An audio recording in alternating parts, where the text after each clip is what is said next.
Kahit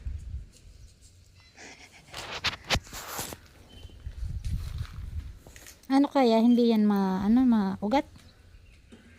Ha? Ilang puno yan?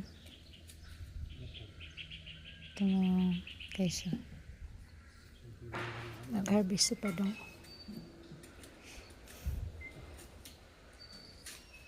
Doon siya na. Ayan. Tanim na. Kamote yan. Tapos kamuting kahoy at saka kamuting bagay. Diyan kami kumukuha din ng talbos na panggulay. Pero yung dahon ng kamuting kahoy hindi natin nakukuhaan yan, ano? Ha? Hindi naman tayo nagugulay na. Ha?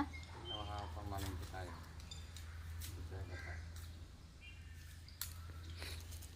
So ayun guys, harutan ng aming mga dalaga. Ayan. Gagawin natin suman at saka puto.